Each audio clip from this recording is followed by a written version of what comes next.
上堂啦，明白同仔嚟到呢一條片咧，就會教大家方程嘅計數咯噃。嗱，呢度兩大重點啫。第一，你要搞清楚，喂，什麼東西叫做方程？第二樣嘢咧，點樣去做一個嘅計數咧 ？OK， 好嚟啦，第一件事，乜嘢叫做方程咧？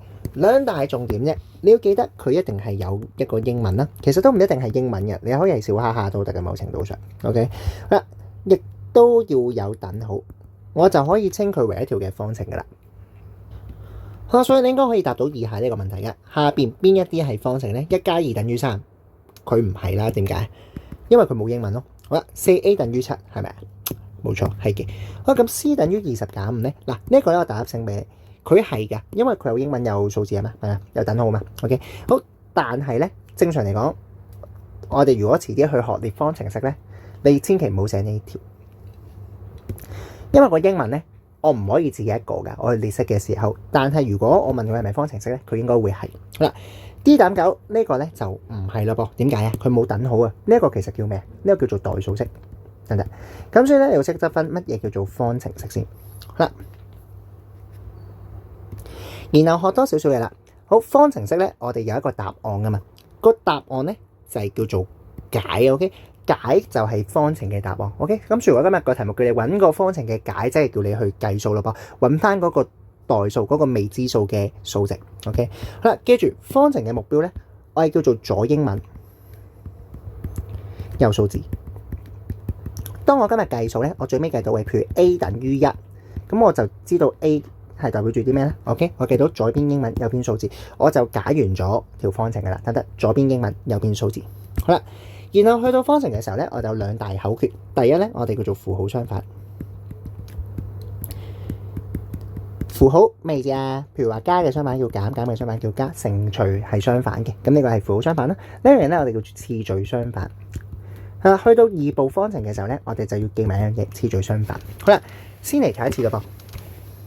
點樣去解方程咧？我哋由一步方程去開始先。嗱，記住等號咧一定要維持一個直排嘅，所以一開頭咧同我寫咗等號，寫咗等號先。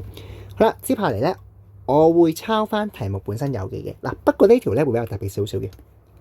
正常 X 上面講咗嘛，我方程嘅目標係左英文右數字，你會見到喺呢一度佢個英文喺右手邊嘅。好啦，咁所以咧你可以將佢調換翻次序先。OK， 呢個等於呢個。倒翻轉嚟講，呢個都會等於呢個，所以我可以直接將佢左右交換咧，其實冇影響嘅。我可以直接將個8U 咧寫翻過嚟先，130度咧寫翻過去 ，OK， 然後就可以開始去解個方程啦。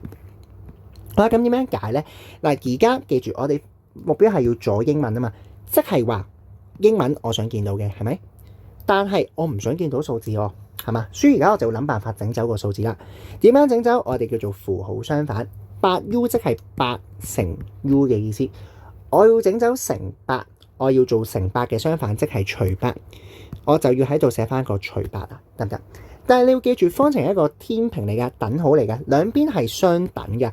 如果你無啦啦左邊做啲嘢，右邊唔搞嘅話咧，你就歪咗嘅落天平。咁所以而家你呢邊做乜嘅時候咧，呢一邊你都要做乜，我就會一齊去做翻一個除8。啦，然後呢度唔使計數㗎啦，乘8除8抵消咗得翻個 U 嘅啫。好，右手邊就去做翻個計數咯。咁啊136除翻個8咯。好，最終應該咧就係17。咁你想知喂點樣知自己計得啱唔啱咧？就可以做一個驗算啦。嗱，驗算點樣驗算嘅咧？通常會咁樣做嘅。我哋會睇翻有英文嗰邊先。好啦，而家右手邊咧就係8U咧，我寫埋右手邊咧本身係8U 嚟嘅，然後咧我就可以揾我計到嘅呢一個數字咧去取代佢，取代個 U。好啦，8U 就係8乘嘅意思嘛，我哋將佢寫成8乘17，然後你要真係計一計喂，17乘8係咪係幾多咧？17乘8 87 56 100 136，又會係等於136喎。你同條式嘅另外一端，即係同左邊係一樣喎。當你見到左方等於右方或者右方等於左方嘅時候咧，就叫做驗算成功啦，得唔得？咁呢個就係驗算咯噃。好啦，然後教多一條一步方程嘅例子。嗱，呢一度咧我打3粒星。嗱，老實地說，學校比較少考嘅，真嘅。但係我唔排除有學校會考嘅。呢一個咧，幫我記一記。你話喂有咩特別啊？咪都係點樣解啫嘛？嗱，幫我記住佢係陰濕嘅。呢一條嘅解法咧，同平常嘅方程有少少唔同嘅。嗱，記住逢親個英文喺減號嘅後面，又或者咧喺分母咧，你要同我小心，佢個方法咧你要另外幫我記一記，因為有啲特別嘅。好啦，正常嚟講，我哋教啊嘛，左英文有數字，咁我係咪應該要整走個數字咧？應該係㗎，正常嚟講。但係咧，留意，因為個減號咧係跟住 C 嘅，咁所以其實而家咧佢係負 C 嘅。OK， 我想問大家學咗負數未啊？咁都係未啦，中學先學㗎嘛。咁負數其實大家唔識計，點算好咧？我唯有咧整走咗個英文先。OK， 我要將個英文咧掉咗過去先，好嘛？所以簡單啲講啦，逢親你喺個英文喺減號後面 ，OK， 減號後面有個英文，或者個英文喺分母嗰度。OK， 我哋就喐咗個英文先啦。好，第一步點做咧？我照抄翻啲數，33減 C 呢度18。我要做嘅就係我要喐整個英文啊嘛，咁我會做加 C。咁你話喂，減 C 加 C 點計啊？唔使計嘅，抵消噶嘛。所以呢度會係33等於18加 C 先。我哋會咁然後又好奇怪咯，話你見到英文喺右手邊啊嘛，冇所謂㗎，左右倒翻轉咪得咯。我哋將個18加 C 寫翻喺左邊，33寫翻喺右邊。好啦，而家就可以正常咁樣去解啦。OK， 正常解啦噃。好啦，我哋嘅目標係左英文有數字啊嘛，所以而家我唔想見到數字啦嘛，我咪要整走18咯。加18嘅相反係減18，兩邊做翻個減18。好，最終我就會得到 C 會係等於15，就係咁樣做啦。好，接下嚟咧，我哋會去到二步方程啦。二步方程咧就會煩少少，多咗一樣嘢咧叫做次序相反。記住，去解方程嘅次序上咧，會同我哋平常計數咧完全相反嘅。好，舉一個例子啦。2t 加4等於36。好，我又寫咗個等號先啦。好啦，2t 加4即係2乘 t 加4嘅意思啊嘛。嗱，平常計數我哋叫做先乘除後加減，係咪？嗱，留意下，我而家講緊平常計數嘅次序。平常計數我哋會係計咗乘法，然後再計加法，係咪？我會先乘除後加減。而喺方程入面咧，我哋係完全相反嘅，所以我會做咗第二步，再翻第一步。好啦，我哋而家抄翻個數嚟先，2t 加4。後邊36抄翻嚟先。好啦，由於而家我哋會做咗第二步先，即係我要整走個加4。點樣整走？符號相反咯，減4減4。好，左手邊得翻 2t， 右手邊得翻32。而家我再整走個2，呢度係乘2嘅 C， 我做相反，除2除2，最終 t 得出16，咁樣去做啫。好，講埋右下角嘅呢個例子咯噃。好啦，照舊。而家二步方程咧，你就記得次序相反啦。好，然後呢一度咧，亦都有下一個常陰濕嘅位，小心啦。今次佢就唔係淨係問你個解啦，佢係問緊 4C 係幾多？